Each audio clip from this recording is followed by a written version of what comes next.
Hi friends, అందరూ నమస్కారం. ఏపీలో ఉన్నటువంటి కూటమి సర్కార్ వినూత్న పథకాలు అయితే ముందుకు తెస్తూ ఉంది. ముఖ్యంగా ఏపీలో ఉండే మహిళల కోసం అయితే మనకు ఈ బైకులను, ఆటోలను మనకు రేపటి నుంచి ఇస్తున్నట్టుగా వార్తలు అయితే వస్తున్నాయి.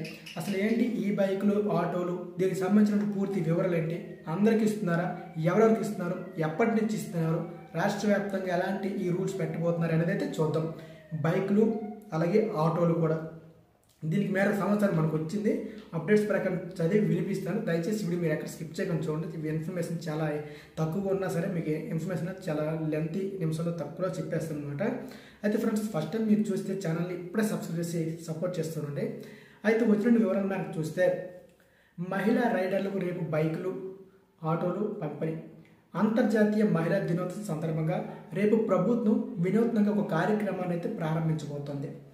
రాష్ట్రంలోని 8 ప్రధాన నగరాల్లో ఆసక్తి గల డ్వాక్రా మహిళలకు 1000 ఈ బైకులు, ఆటోలను అందించనుంది. ప్రకాశం జిల్లా మార్కాపురంలో సీఎం చంద్రబాబు స్వయంగా పలు రైడర్లకు వాహనాలను పంపిణీ చేయనున్నారు. కాగా అద్దెకు వాహనం నడిపేందుకు ఇప్పటికే ర్యాపిడో సంస్థ అయినటువంటి ప్రభుత్వం ర్యాపిడో సంస్థతో ఒప్పందం కుదుర్చుకున్నట్టుగా సమాచారం అయితే అందుతూ ఉంది. అయితే ముఖ్యంగా ఎవరైతే ఏపీలో ఉన్న డ్వాక్రా మహిళలు ఉంటారో వారికి 1000 ఈ బైకులు ఇస్తారు.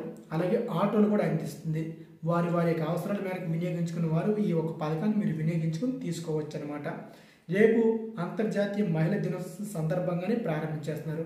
రేపు వాస్తవానికి ప్రారంభించిన రేపే జిల్లా రాష్ట్ర వ్యాప్తంగా అన్నింటికి బైకులు అయితే ఎవరు రేపు నార్మల్గా ప్రారంభిస్తారు. ఆ తర్వాత ఒక్కో జిల్లాకి ఇచ్చుకుంటూ పోతారనమాట. ఆసక్తి గల డ్వాక్రా మహిళలు ఈ పథకాన్ని ఉపయోగించుకోవచ్చని ప్రభుత్వం నుంచి ఒక వార్త అయితే వచ్చిందనమాట. సో చూస్తున్నారు కదా, ఎవరైతే డ్వాక్రా మహిళలు ఉంటారో వారు వినియోగించుకునే అప్డేట్ను. సో అలాగే మరిన్ని వివరాలు వస్తే కానీ మీకు తెలియజేస్తుంది. కాబట్టి ఛానల్ మీరు డైలీ ఫాలో అవుతుందని చేయండి.